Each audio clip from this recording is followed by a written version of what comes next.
첫 번째, 오늘의 정치 키워드입니다. 정치 키워드, 재판 가서 심판 외친 이재명. 누굴 심판하겠다는 건가? 본인이 심판 대상인데. 이재명 오늘 또 재판 갔습니다. 내일이 11.6 재보궐선거가 있죠. 하루 앞두고 오늘 재판. 네 개의 사건이 같이 묵혀있는 재판. 대장동, 백현동, 위례신도시, 성남FC 재판의 피고인으로 출석을 했습니다. 자, 이재명이 다른 때 출석을 할 때 기자들이 질문을 막 합니다. 질문을 하면은 대답 안 하죠. 대답 안 하고 그냥 가죠. 그런데 본인이 꼭 말을 해야 되겠다 싶으면은 질문하지 않아도 말합니다. 오늘 질문하지 않아도 말했습니다. 왜? 내일이 선거가 있기 때문에. 자, 그런데 잘 보시면은 이거 정말 이게 정치 기술인지 꼼수인지 참 묘합니다. 이 뭐냐면은 내일이 재보궐선거가 있죠. 그런데 지난번 대장동 재판에 안 나갔습니다. 무단 불참을 했습니다. 핑계 댄 것은 그때 유동규 씨가 정인으로 나와야 되는데 유동규 씨가 이 가족 장례를 치러야 된다 해서 못 논다고 하니까는 그래도 피고인은 나오는 게 없는데 불출석 사유서도 안 내고 안 나왔습니다. 그런데 오늘은 바로 내일이 선거인데 지금 뭐 부산에 갔든지 금정이 치열하니까 부산에 가 있든지 아니면은 저 뭐 곡성에 가 있든지 뭐 호남 쪽에 가 있어야 되는데 안 갔습니다. 일부러 재판 출석을 했습니다. 왜? 탄압받고 있다는 걸 보여주려고. 지난번 총선 때도 그랬죠. 총선 앞두고 이재명이 계속 재판에 안 나갔습니다.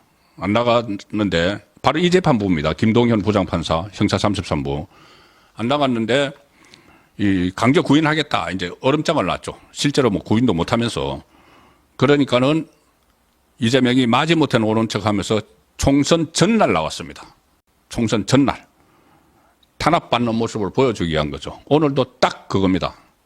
그래서 하는 말이 중앙지법에 도착해서 입장을 발표를 했는데 아니나 다를까 이렇게 이야기합니다. 보궐선거 전날 국민 여러분의 뜻을 현장에서 전달해야 맞는데 재판 때문에 그러질 못한다. 재판 때문에 그러질 못한다. 안 나오면 되죠. 지난번에 안 나왔지 않습니까? 총선 때도 똑같은 말을 했습니다. 내가 지금 내일이 총선인데 국민 여러분 곁에 있어야 되는데 이 재판 때문에 내가 그렇게 못한다. 이거 나 탄압받고 있다. 그 메시지를 전하는 거죠. 총선 전에도 똑같았습니다. 탄압받는 이미지를 주는 거. 그 다음에 이렇게 이야기를 합니다. 잘하면 잘했다. 못하면 못했다. 이렇게 심판을 해야 우리의 대리인들이 자신의 몫을 안다. 이제 선거에서 선출된 사람들 심판을 해야 된다. 이게 이제 저번에 그 연장선상입니다. 윤석열 정부를 끌어내려야 된다고 한 그런 말들의 연장선상입니다. 이게 당장 내일 선거를 가지고 심판 이렇게 하는 게 아니고 실제로 저 탄핵과 연결시켜서 모든 이 용어를 사용을 하고 있습니다. 자, 그런데 심판은 누가 받아야 되죠? 법원에서 지금 법원에서 심판을 해야 된다고. 법원의 심판을 받아야죠. 이재명은 법원의 심판을 받아야 되는 사람이죠. 그런데 이렇게 재판 받으러 가서 오히려 심판 이런 이야기를 합니다. 그리고 본인에게 불리한 말은 질문을 기자들이 해도 안 합니다. 기자들이 이 대북송금 사건 재배당이 받아들이지 않았는데 어떻게 보시나 답하지 않고 그냥 쭉 걸어 들어가는데 자기 할 말만 더 하고 지지자들이 오늘 현장에 모여서 각종 구호를 외쳤습니다. 자, 이게 지금 대장동, 백현동, 위례신도시, 성남FC 이 사건 재판을 받으러 갔죠. 그런데 이 사건 재판부 김동현 부장판사가 있는 서울중앙지법 형사 33부가 바로 11월 25일 날 이재명의 위정교사에 대해서 1심 판결을 내리는 바로 그 재판부입니다. 이렇게 개딸들이 몰려가서 다른 사건이지만은 같은 재판부인데 1심 판결을 내릴 재판부에 이렇게 위협적으로 압박을 가하는, 급박을 가하는 그런 장면이 오늘 또 연출이 된 거죠. 거듭 말씀드리지만은 휴전선에서 도로를 건넌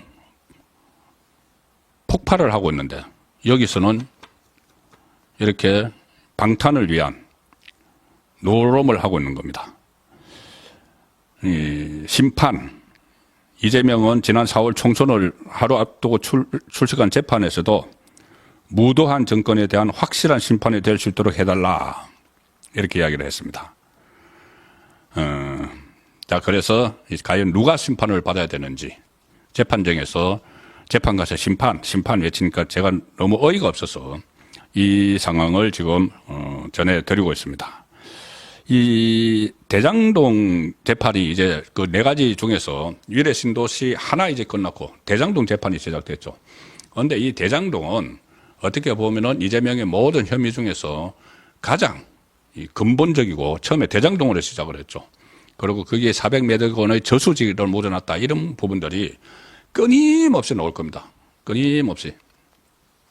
이게 다시 한번 좀 너무 오래돼가지고 이 사건의 성남시장 시절 대장동 개발로 민간업자 김만배를 비롯해서 민간업자에게 특혜를 주고 성남도시개발공사에는 무려 4,895억 원의 손해를 입힌 배임 혐의가 있습니다. 위례 신도시 개발 정보를 남욱 등 민간업자에게 넘기는 혐의 이런 것들도 있는데 또 백현동 특혜 의혹으로 추가 기소됐고 이 네 갈래로 나눠진 지금 재판을 받고 있습니다. 대장동 부분이 지금 끝나도 또 성남FC 백현동이 남아있기 때문에 이 재판 1심 선고가 언제 나올지 예측조차 어려운 상황이다. 그런데 이걸 이재명은 당장 이제 재판 결과가 안 나오니까는 이거 질질 끌고 있지만은 제가 볼 때는 이 대장동하고 이 네 개가 묶여 있는 재판이 이재명이 이 정치를 하는 한 영원한 이 족쇄가 될 걸로 저는 봅니다. 나머지 사건들을 전부 다 어떻게 해서 막 무마시키고 아니면은 뭐 조기 대선을 해가지고 제가 한번 설명을 드렸죠. 대통령이 된다고 해도 이 사건이 그때쯤이면 뭐 대법원 확정 판결이 나온다. 그러면은 그 불소추 특권 그때 헌재 그 사무처장이 해석을 했죠. 이 대통령이 돼도 진행 중인 재판은 그대로 된다. 그리고 거기서 이 당선 무효형이 나오면은 대통령직을 내려놔야 된다. 그 이야기를 했죠.